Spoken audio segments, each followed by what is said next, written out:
Okay, so I'm sure most of you are, those of you who are more or less well-versed with the medium and read a bunch, watch a bunch, you probably know what's up here on screen, right? Like, you're fairly familiar with all of these, right? So, I just want to know what your reading or watching habits are like. So yeah, anyone wants to speak up and what's your favorite?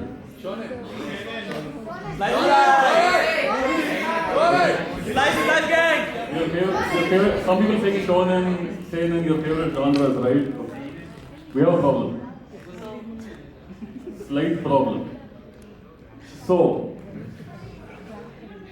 what do you, so first thing that jumps out here, at least to me, is that there are a bunch of imposters, let's say, which do not fit the categorization assigned to them. This is what it should actually look like. So, if you can take a look, each category here, like this is what the real picture kind of looks like. So, yeah, anything surprises you here? Anything that comes across to you as a surprise? So, why did? What's a Gundam? That's wrong. What's wrong? This thing. Canada was aimed at guys, not girls.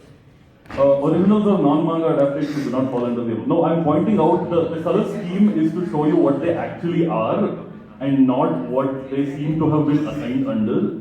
So this is just addressing common conceptions regarding these. So how do we go about fixing this? So to begin with, our categorizations are wrong, the examples we've chosen are wrong, our entire premise is wrong. So how do we go about fixing this? So we got to talk about what demographics in manga are. I've been talking about genres, but we have to switch back to something else. Okay. So anyone knows? Anyone is aware of what a demographic is? So essentially, it's the target audience of a manga magazine, and by extension, all the series serialized under it. Demographics are assigned and demarcated along two axes. Essentially, age, where you demarcate based on young children, teenagers, older teens and adults. All along gender, or at least the gender is recognized by the publishing industry in Japan, women and men, girls and boys. So if you apply both axes, you get these demarcations. And it is very important to recognize that these are not genres. These are what the magazine is targeting. These are audiences that the magazine is targeting. So like, just to illustrate with a couple of easy examples. So Demon Slayer, anyone who, all of you watch Demon Slayer? How many of you? Yeah. So Demon Slayer is shonen in terms of demographic. In terms of genre, these are the genres. Like, that is not the genre you see there. These are what the genres are. The genres are, you know, the demarcation based on the subject matter it covers or styles. Sailor Moon, anyone who has watched Sailor Moon, this is sad, but yeah, Sailor Moon is towards the demographic, but genre-wise, I would say Sailor Moon is closer to Demon Slayer, if you were to make a comparison in these terms, than say Death Note, which is ostensibly shown in the same magazine as Demon Slayer, but happens to, you know, be stylistically extremely different. Note that I was talking about manga alone so far because all the terms you know, shonen, shoujo, seinen, josei and all that, they are relevant only within manga. Equivalent media do not, like, they do have target audiences. Anime can have an age spectrum based on when it's being broadcast. Light novels have imprints targeted at either men or women. There's no like age division because it's assumed light novels are for adults. Visual novels have either very loose demographics based on safety of content, let's say, or none at all, or based on genre, or none at all. But it's important to recognize that none of these use the demographic terms we are accustomed to. So like, it is, even if you're adapting a shonen manga like Naruto, you're not going to call it a shonen anime, not because this is a really incorrect descriptor or anything. It is simply that this descriptor makes, this pairing of words makes no sense. This is a childy level of word pairing. It has no meaning whatsoever. And likewise, even if you are adapting an original anime title to manga, you will not use those terms. Evangelion, the manga edition was published in, I think, Shonen Ace. It is not what you would call a shonen anime. Not again because it's wrong, because Evangelion is too mature to be shonen or whatever, but simply because this pairing of words makes no sense. So here's a corrected premise, right? So now we no longer have the, so now you can see it's not genre-based or content-based. We just say like, who reads it? Also these examples have since been corrected. You may notice some interesting choices for the given demographic, which might be surprising. So keeping all of these in mind, now that we have a corrected premise to work with, which demographic is your favorite? Shoujo. I'm getting more diverse replies now than when I asked this question last time. So I'm really glad to hear that. However, there is still an issue. So now, what do you think the issue could be here? This is an issue of coverage. So essentially, we have not covered all manga, really. So first off, we've got specialist demographics. Essentially, these are magazines targeted at a very specific target audience, do not run in any of the standard magazines, so to speak. We've got Yale, primarily read by adult women, one of the photo magazines. We've got Yuri, primarily read by adult women again. Tend to have spun off from the same magazines. Comic Yuri are the most well-known ones, spun off from the same magazine. And yes, however, it is not referred to by the term in Japan, so this is another misconception in Western circles, so to speak. Here you again have demarcation based on who it's being aimed at. So, then you have this issue, this little thing that happens to arise. This is almost always, and as far as I know, always, because of change of magazine. So either the original magazine collapses, Dorohedoro moved to a shonen magazine because monthly weekly collapsed, or the publisher changes, Arya changed hands between Square Enix and Mac Gardens, or the demographics have shifted over time, like JoJo's original fan base in the 80s are now all uncles, so they have since moved over to other magazines. Or it's because of schedules. Shonen magazines are notoriously often on weekly schedules. Makoto Yukimura could not keep up with one, and therefore he moved from weekly shonen magazine to monthly afternoon to take advantage of a monthly serialization. It is almost never related to tone or content. This is opium consumed by Nana fans to explain why their series is the same, not total. Then you have this, which is an even more curious case. And the funny thing is, there's probably a whole lot more manga that fall under this category than anything I showed before. So first off, web manga platform, app exclusive and web exclusive. They, since they don't run in magazine, and since you cannot limit or market your app to specific audiences, you cannot limit who reads on the app. You know, these are pretty vague until and unless they get published in print form under an imprint. You have the funny case of manga published in general magazines. So Akagi was published in a Mahjong strategy magazine. Paradise Case was published in a fashion magazine, a mainstream one. Lucky Star was published in Comtech, which is a computer parts and video game magazine. And then you have newspapers, of course. Sadae-san published in the Asahi Shimbun, which is other papers. Then you have educational manga. Many of you must have seen the Manga Guide to Relativity, Manga Guide to Biochemistry series. So obviously no one is going to wait for, do you want to know the answer to this equation? Find out in the next episode of Dragon Ball Z. No one will wait for that. So these are published as collected volumes, not serialized. You have underground manga like Ekiga, published in famous magazines, Garo and Forms back in the day. which don't are specifically outside the mainstream industry environment. And then of course you have Golgi, which do not are not published under the mainstream industry environment. They are specifically absent. So now that we know the whole problem in all its diversity, and I'm not going to let you down this time, what do you think now that we have a full grasp over what we're dealing with? Then Shoujo. I have a feeling I'm not trusted here. Probably for the best. So, in fact, I would say this error in assumption is probably the biggest one we've been making so far. It's time to correct the most serious error we've been making. Yeah. No. So, time for a little quiz. Yeah, this is all I need to do. Guess the tomorrow. Easy, right? This one? Fairly easy. How about this one?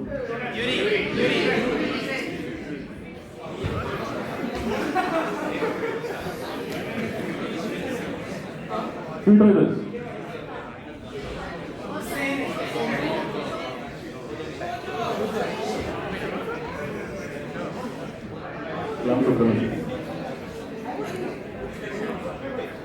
So, which one surprised you?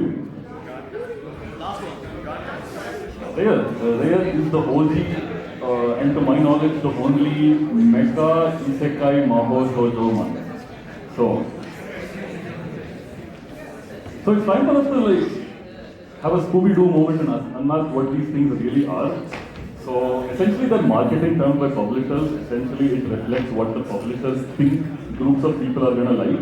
It determines how. There are very vague and loose style and content guidelines which authors, which mangaka and editors are not required to follow strictly. And it typically just determines where in a store your magazines are placed, how they're grouped, what kind of, how your covers are designed, how they're advertised. Shoujo magazines come with little arts and crafts extras. Shonen magazines tend to, not come with those. And also there's historical significance and to these things. First, if anyone remembers back in the day, nobody remembers, but I'm just saying this to you. In the early 1900s, all manga was, well, there was no demographic. There was one or two magazines at most, but as far as it was defined, as far as the target audiences were defined, all manga was aimed at young boys. So adults did not read manga at the time. And no one was catering to manga for girls, which was when in 1904 and 6 and later on, the first shoujo magazine started to come up. Of course, manga was pretty different back then, but still. And yeah, in these historical contexts, there are these stylistic movements that you can date back to specific bits of context of the time, like the year 24 shoujo movement involving Moto Hario, Keiko Takemiya, Ryoko Yamaguchi, and other pioneers of the genre who brought legitimacy to shoujo manga at the time. We have another one, just a little, slightly small one. Okay, so all I need you to do is guess who the primary fan base of these works are. Okay? I'm not asking for demographic, I'm not asking for anything else. Primary fan base. As in who reads the most. Okay, this is MCQ by the way for all you competitive examiners.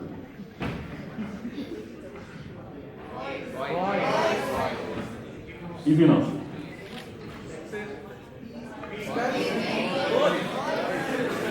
Less straightforward but easy enough.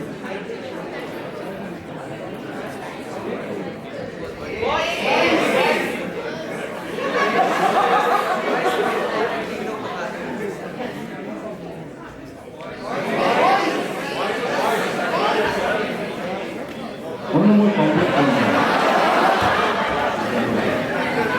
We'll solve in more detail later. Anyone read this, by the way? Raise your hand if you read this. I will. Yes. Yeah, what is it?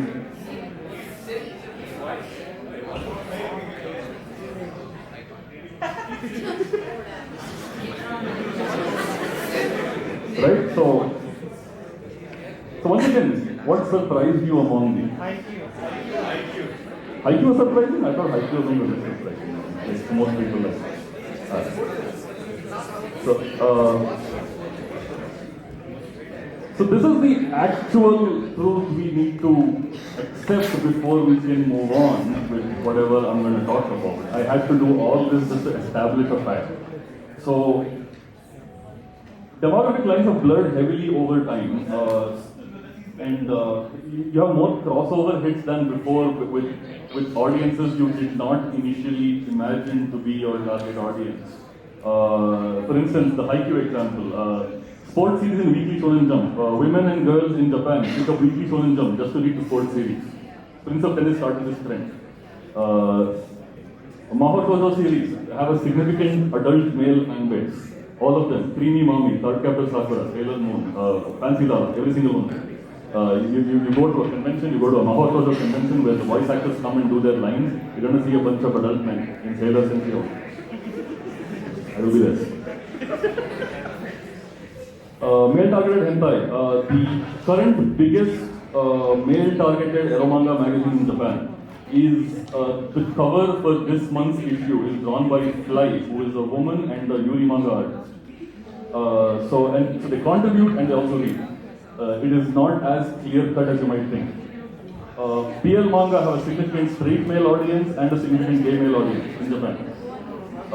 So these are, and there's also what's happening over the years is what you would call, what critics in Japan have termed the unisex phenomenon. So wherein a clear example again in romance manga where you have a series like My Dress Up Darling running in a seinen magazine, which would not have been the case around 20 years ago, at least wouldn't have looked and felt like that.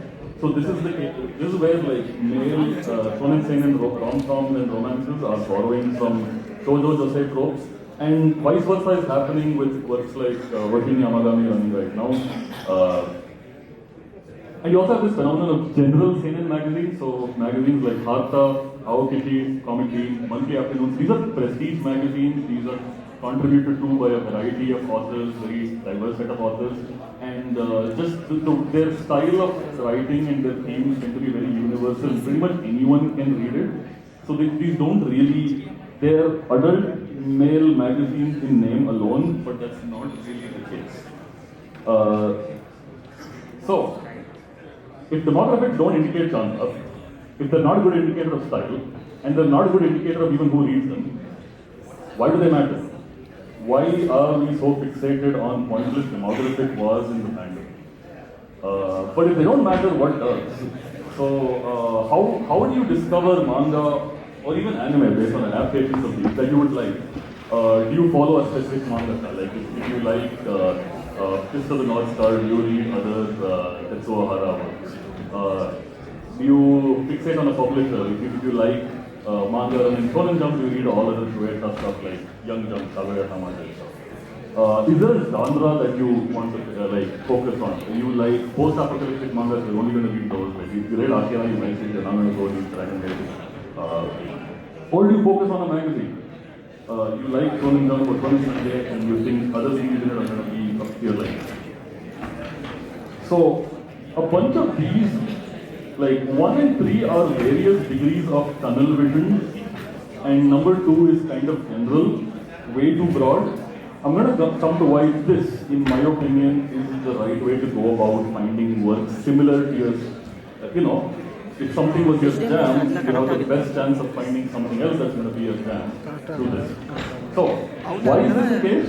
Because magazines, especially prestige magazines, the editorial department, more than anything else, more than target audience, more than anything else, determine the style and feel of series.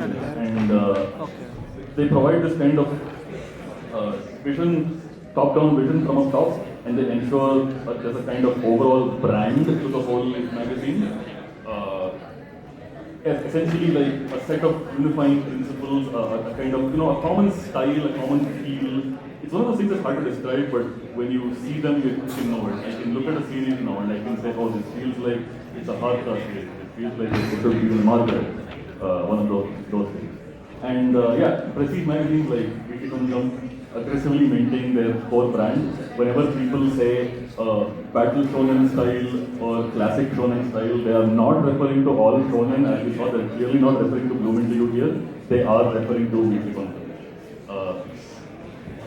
So essentially, this is what magazines do. They curate works that the same groups of, like a single group of people is gonna like, and they keep iterating on that, and thereby they cultivate core fan base. You can see what I mean by brand. You can see there's an overall feel to Shonen Jump series that is significantly different from Shonen Sunday series. That is significantly different from Dengeki Daioh. Right?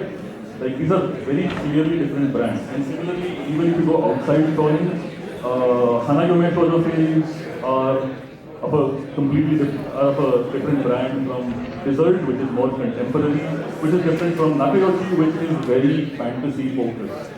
You can even find horror series in it, like Hellgirl and Ghost. Another important thing magazines do and why it's important to pay attention to magazines is because they're often the seeds of where art movements begin. So magazines can develop as meeting places for like-minded artists. So an editorial board will recruit a group of mangaka they think fit their overall brand, and that is more often than not going to lead to like-minded people meeting each other. Depending on what the editorial style is like, there's going to be a lot of freedom for these mangaka, and they can push the boundaries of the medium. And then later, mangaka who publish in the same magazine are going to be influenced by this earlier context. And also, art movements are kind of self-propagating things, and we'll see about it. So we have a little case study to look at here. So I mentioned the Year 24 group, really influential shoujo mangaka, Moto Hagio, Keiko Takemiya, Ryoko Yamaguchi. Some people put Ryoko Ikeda, the Rosa Versailles mangaka in here. He denies that categorization, but this is essentially people born around the 24th year of the Showa era. That's why they give it this name, and they kind of pulled shoujo manga from something that was not taken seriously at all to something that was taught in universities as part of literary critical analysis. So again, all of the things I mentioned are illustrated here. So male artists, you have like the mangaka of Ashita no Jo used to do shoujo manga. They stopped because shonen manga became more profitable. So these magazines, Shokomi and Betsukomi, recruited women to fill this void, and these women happened to be Moto Hagio, Keiko Takemiya, Ryo Sato, Yukai, and they all lived in this one rented house where they got to meet each other and share ideas. And of course, the editorial oversight was very, very hands-off at these places, and this allowed these artists a high degree of artistic freedom and the ability to push the envelope. And this would accelerate even more when this group of artists moved to the Josei magazines, Petit Flower and Flowers, and that would lead to the creation of works like Kazetoki no Uta and Pictured Here, Zankoku no Kamida, Chikaisuru, Moto Hagio's magnum opus. And again, the downstream influence, so later artists who came to Shokomi and Betsukomi to serialize their works were very influenced by this style. It was no longer the very low on substance style of like the old 40s and 50s shoujo manga, but it was more influenced by these very introspective internal works. So you end up with things like Banana Fish, Basara, particularly Red River, being published in the same magazine, and which eventually become influential themselves. And lastly, what I said about propagation, so when Year 24 was on the rise, a study group was set up to study the rise of Year 24. And they set up a convention to study this, and that convention was called Comic-Con, and the rest is history. And in fact, Comic-Con, the impact of Comic-Con, or rather the explosion of doujinshi culture in Japan. Doujinshi doesn't, by the way, necessarily refer to explicit works, it can refer to any kind of amateurly produced work. And the doujinshi explosion that was the result of the formation of Comic-Con as a result in order to study Year 24, which is probably one of the most important events in the medium of manga. So Eiji Otsuka, you might recognize as the mangaka of MPD Saiko and Kurosaki Cross Delivery Service, he's also a university professor. He calls this kind of fan the kind of fan who attends and has booths at Comic-Con the active or productive fan. wherein they don't just consume, they also make their own fan works. And this is very important to why Japanese pop culture scene is thriving right now. Yeah, that's comic. By the way, that is 3 halls in comic. Yes, slightly large. So, it is time to talk about a certain art movement. So, what is Moe? I'm sure you all have heard of these things, right? However, there is a catch. Yes. So, let's try this again. Let's rephrase this but correctly. And today,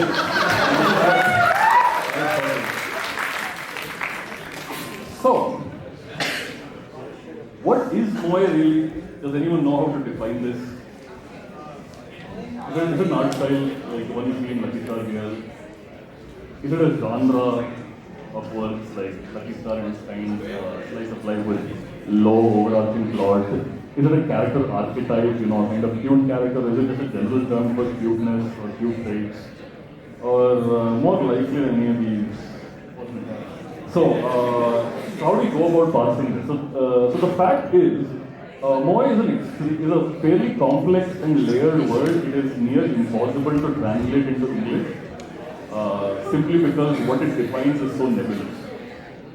And as it stands, it has 2 simultaneous meanings. I would say the first meaning is the core meaning, whereas the latter meaning is one that has been assigned to it by the fandom outside Japan. However, it is a big part of how it modulates the first one, so we will discuss it.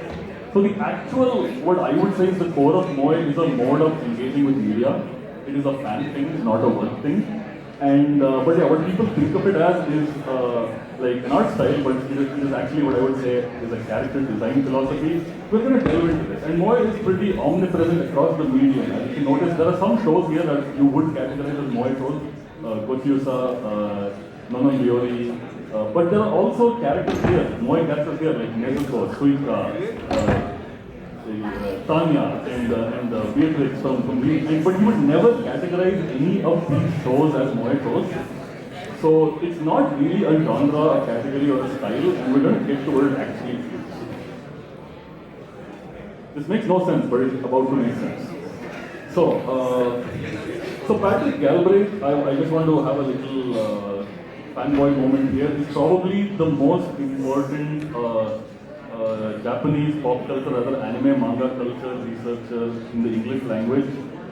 He's one of the few people doing quality work, not only his own original papers, but also translating other papers or bringing Japanese language scholarship to the English-speaking world to review articles, books, and just straight up translations. He's doing God's work. So Galbraith defines it very loosely, very succinctly, as Moe is a positive response to fictional characters. That's it. It is overly broad, however, it is very useful to think of it in this way. And we're going to see why. Because essentially, what it establishes is that Moe lies within you, it lies within me. It does not lie within the work itself. Moe is a property of what you feel. It's about the way your feelings towards the work are modulated. And so this is what you would call so Moe is essentially what you would call a parasocial interaction with characters. So parasocial essentially means you treat a fictional character as though they were real. And the nature of your bonds could be, I know a lot of people like to hyper focus on points 2 and 3, but like more often than not, a person's Moe towards a character could be feelings of friendship, could be a kind of protective instinct towards almost parental, could be self-insertion, like oh my god, Kochi is literally just like me, could be something more aspirational. This is the case with a lot of Sailor Moon fans who are big fans of Usagi, but when you ask them why, they would give you answers like, I really want to be Usagi. It's not I want to be like Usagi, it's not I want to become someone like, no, it is literally I want to be or become Usagi, like inhabit that being. Like, so it's something else. So, obviously these are parts of it, but like, it is hyper-focused on by people outside the loop.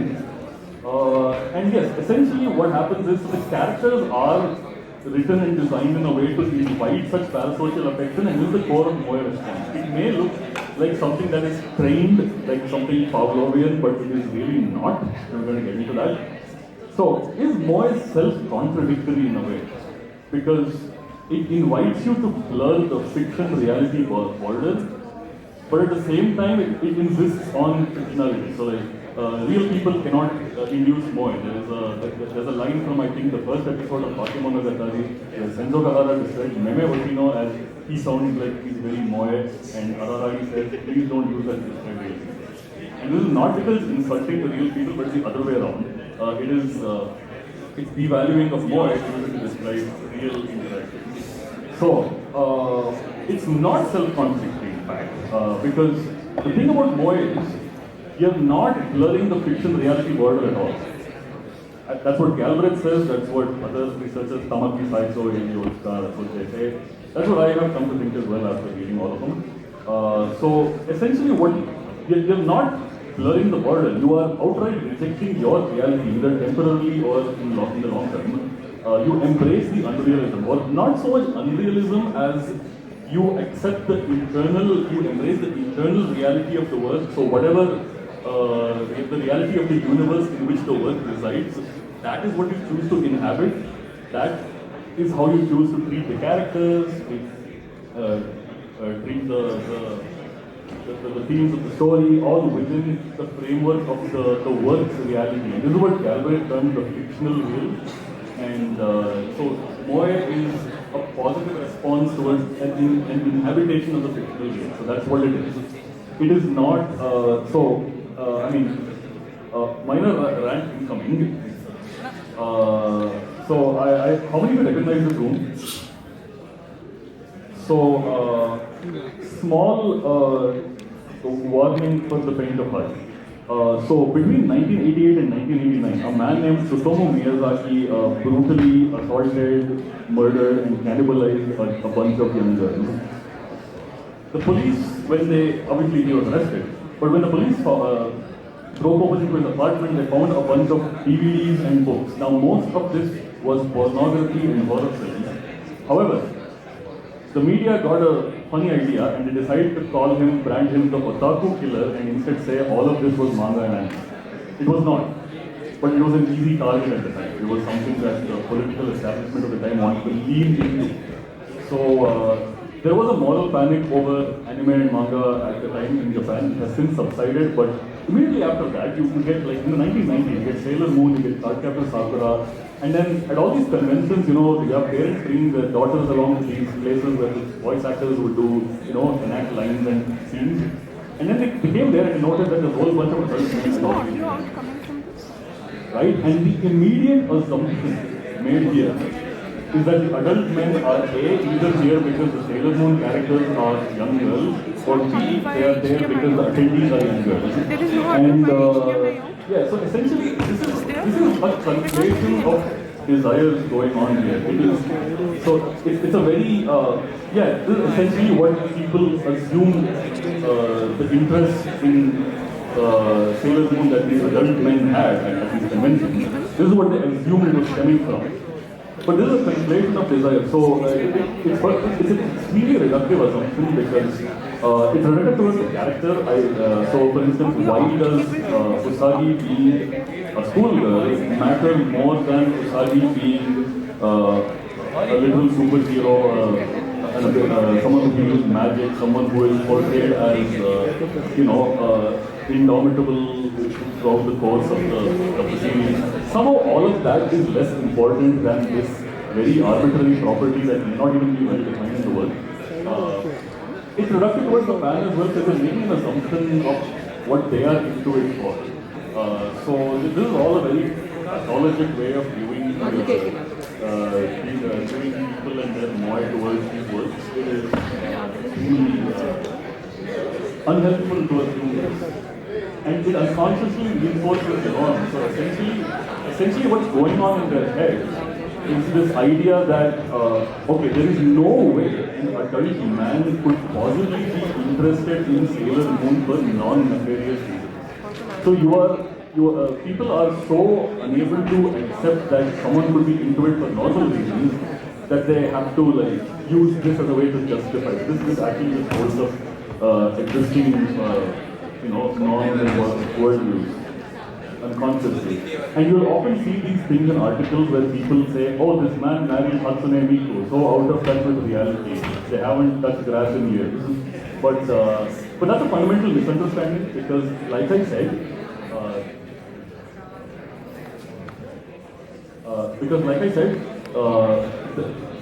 the whole point of Moe, the reason why you are able to experience Moe is because you know it's fictional, you are fully aware it's fictional, you are not out of touch with reality, you simply consciously choose to be. That's a big difference.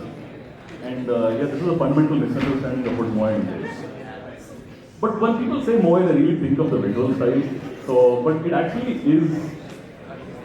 So it's based on character design, and character design, again, many people focus on the external aspects of character design, such as the appearance and aesthetic. But character design is twofold because it also involves the internal, how to design the character's personality and behavior. So essentially what people call Moe style is a library of traits that are known to elicit the Moe response either by themselves or in combination with other traits.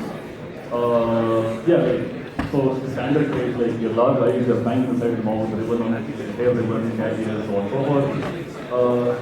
But there are also internal traits known to elicit the Moe response, and it's essentially about how you assemble and combine these traits in novel ways. It can be synergistic, like in the case of Chisato, where the outfit, the red ribbon, blonde hair, all of these match the her energetic personality.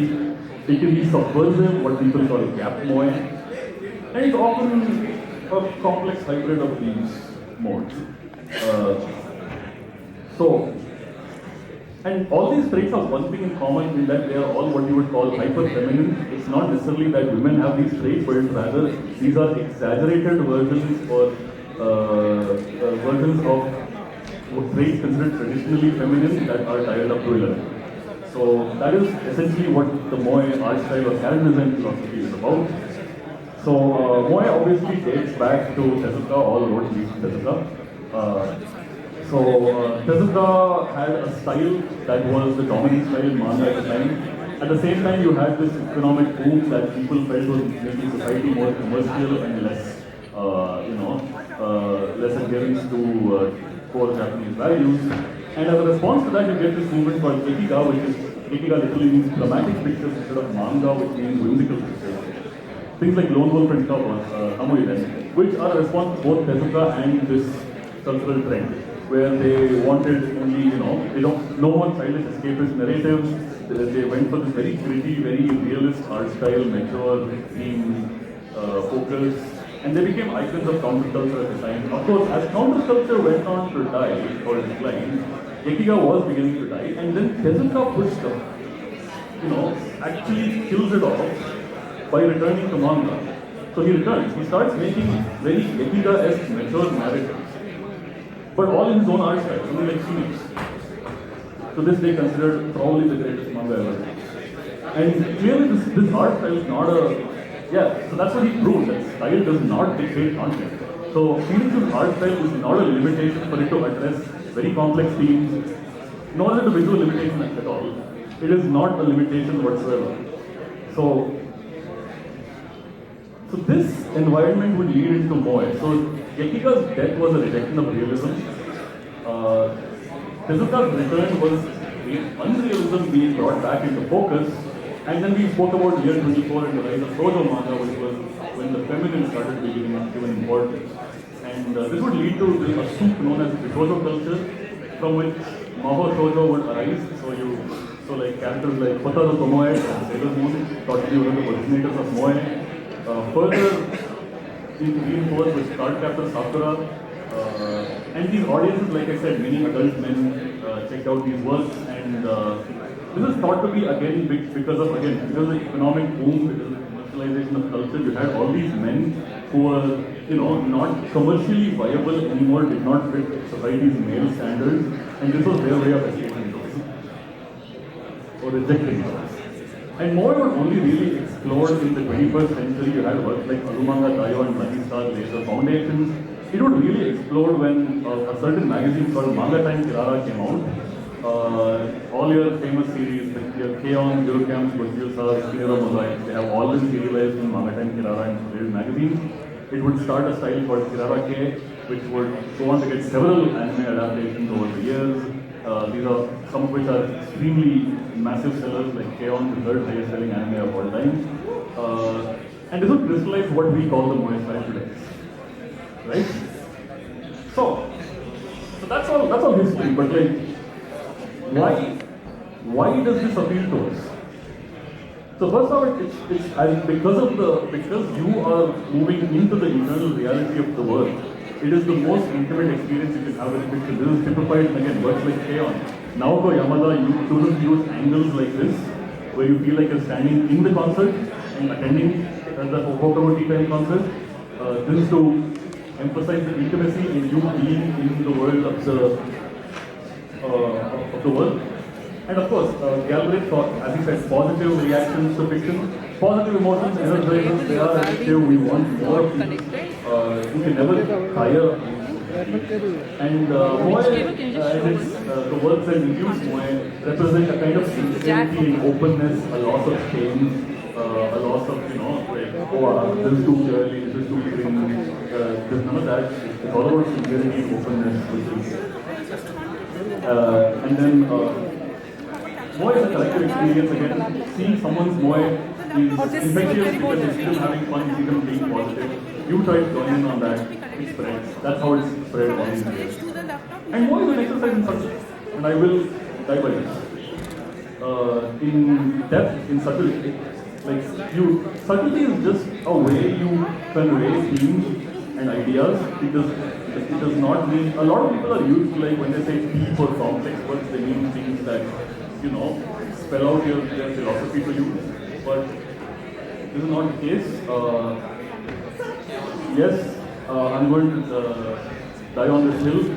This particular episode of K-On, where Azunyan thinks he wants to be a serious musician now that the seniors are graduating, tries to force herself to be this, realizes something's not fitting but still tries to force it, realizes the seniors are more serious than she thought, and then Yui breaks down her entire mentality with a whole word. She says something truly profound. It doesn't sound like that. All she says is, because Azunyan is Azunyan. That's all she says.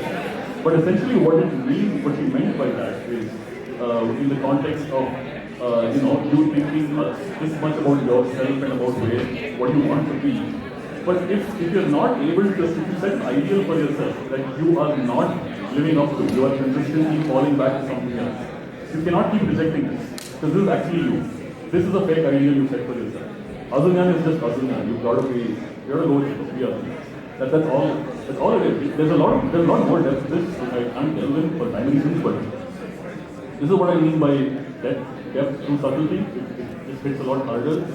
And you can have complexity despite subtlety. So Eurocamp, one of my favorite anime of all time, is a great example of this because Eurocamp, you look at this and think it's just, a bunch of friends hanging out.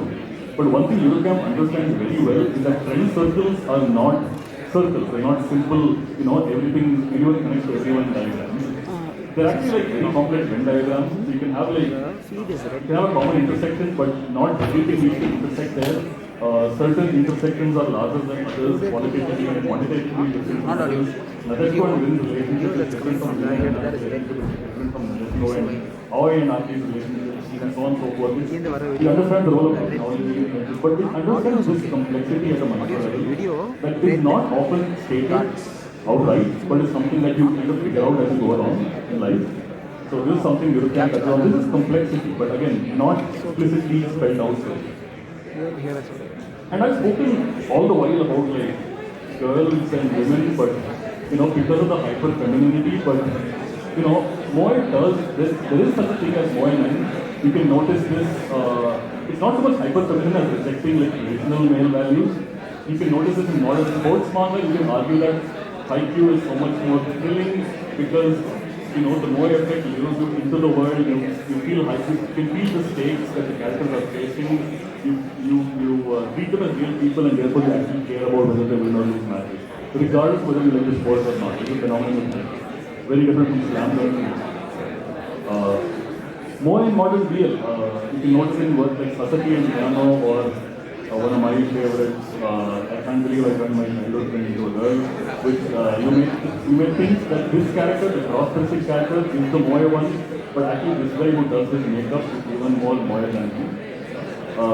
So this is another softening from the early hunky Victorian aesthetic of BL. And there's an anime called Sanrio Boys about boys in school who like Sanrio toys and the Sanrio characters and are kind of embarrassed about it but slowly outgrow it through interacting with each other and learning each other. This is again, perhaps, even though Moe men or so-called cute boys doing cute things is not truly a thing yet, perhaps the right direction to go is not in emulating the existing hyper-feminine cute girls Moe, but rather approaching an ideal of its own. Perhaps it will be interesting to see where that goes. And lastly, I want to end off on, referring to what Eiji Otsuka said earlier, basically about the active and productive fan. So, I've been going on about Moe and why I like it. I never said why I mentioned it is the greatest artistic movement in anime. And that has to do with not influence on the medium, like, something was inspired by it, but it has to do with this.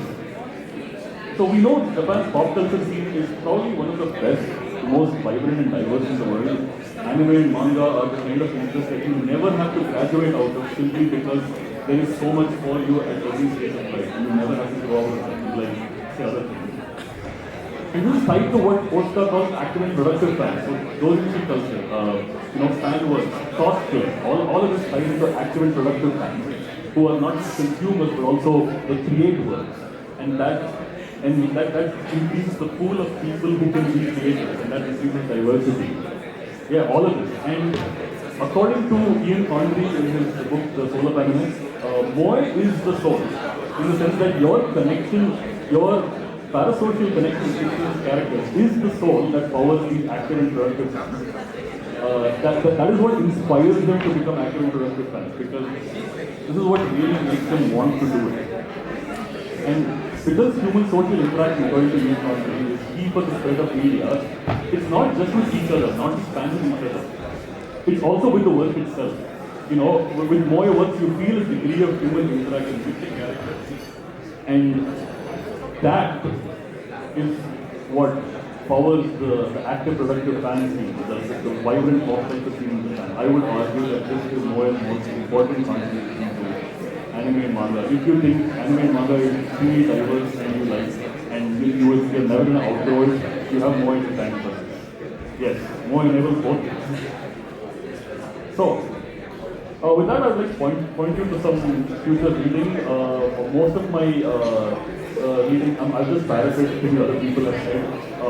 So Patrick Galbraith, again, excellent source. You can read his Moe Manifesto, excellent intro level books.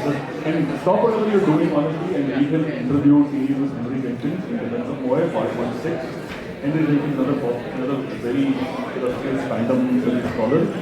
Eiji Otsuka, the World in Variation paper he wrote, extremely important paper. Psychotomically, which is Beautiful Fighting Girl, treatise on works like Evangelion. And Ian Condry, The Soul of Anime, again, good work, internal works that you do. So, this is all good, like, high quality, peer-reviewed, quality writing. This is the kind of thing that will keep you informed. So yeah. That's pretty much it. I went on this entire journey just to point out that there are many things we don't know about in the medium that we must go out of our way to learn about, but also that, to be open-minded and consume or read across these artificial lines we've drawn up between works, because we're going to be rewarded by doing that, obviously, and B, to not let anyone, either publishers, companies, or like other random people around you, to dictate what you like and what you believe. That's all. Sorry for boring you with this. With that, it has come to an end. Thank you for attending. With that, I will take any questions.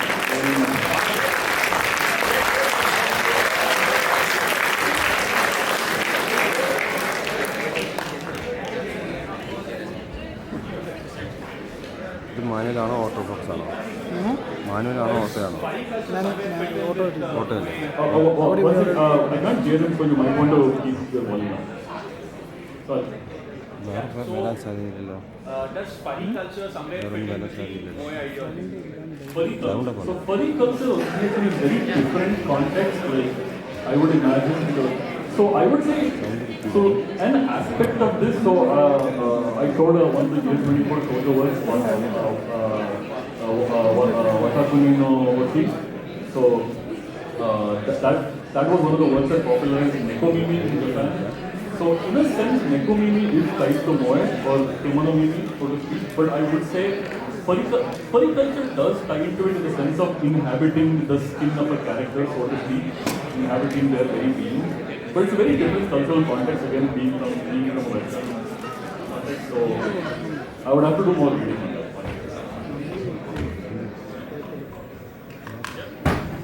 What demographic and what genre would you put the Monogatari series?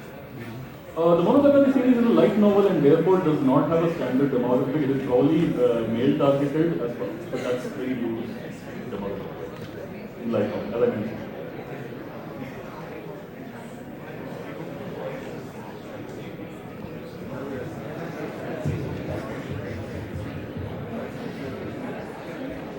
Okay, that was a great session from Manas. So I request all of you to give a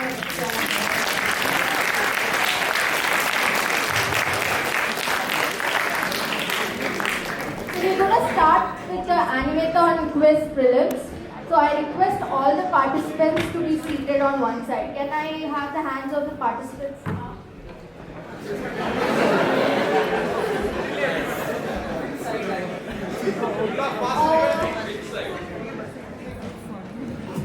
Okay, can some of the participants from that side come here? Please. And make sure that there's a gap between teams. So each row has 2 teams.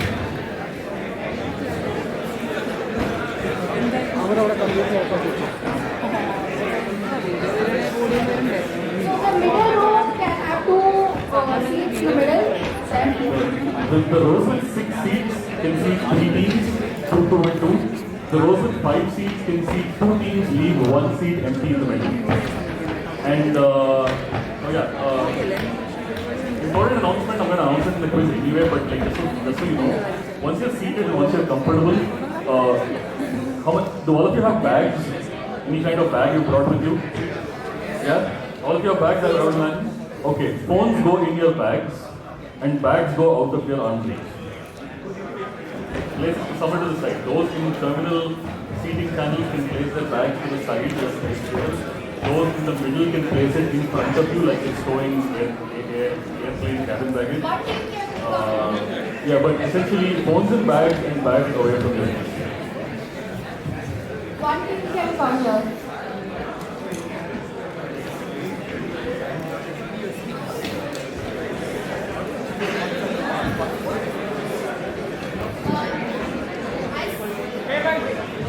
There's no cap over there. Can you?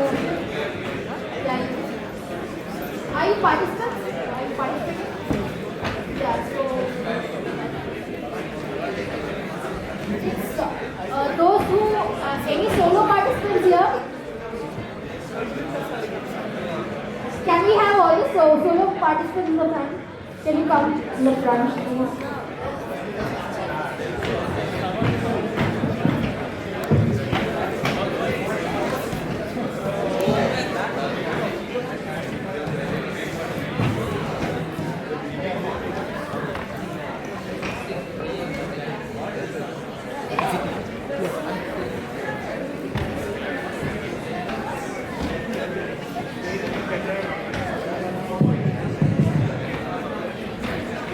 Do we have all the solo participants in the front?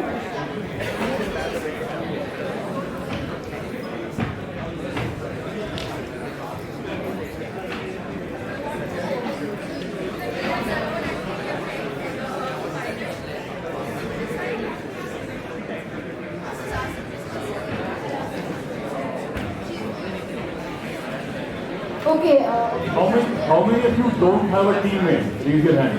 They're all coming. No teammate. Pair up randomly. Yeah, you can pair up randomly. If you are absolutely yes. Yeah, you can sit there. Pen, paper. How many of you need a pen and paper? You will be getting it.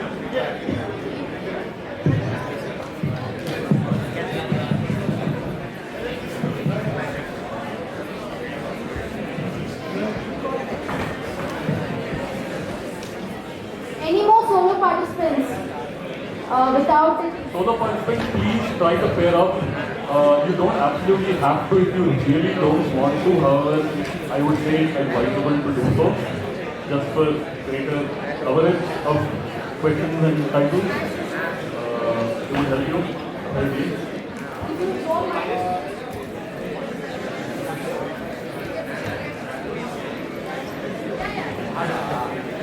Yeah. But you still have to maintain the seat, yes.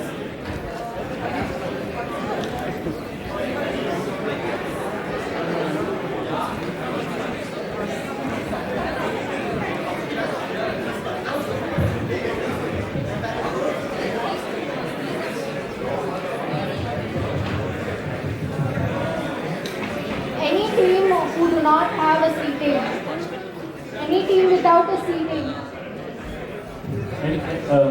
Anyone without a teammate? Anyone without a teammate? Raise your hand. Stand up on the chair. Can't see your hand if you raise it. Anyone without a teammate? No teammate. Anyone else without a teammate? There, you don't have a teammate? No. Okay. Why would I sit on one of the rows of 6? Oh, but okay, not a question. So yeah, you both can team up, I guess. Try not to crowd the aisles.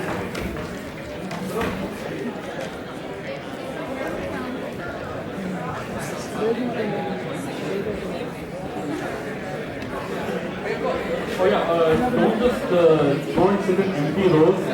Fill them up sequentially as much as possible. It would make if people are already seated, it's fine, but like if you are still seating yourself, please, yes. Anyone without a seat, without a pen, pens are going to be distributed. Yeah, I know. Pens are going to be distributed soon. Hang there. Anyone without a teammate, I'm going to reiterate this a few times. Anyone who has a teammate but the teammate has not arrived yet.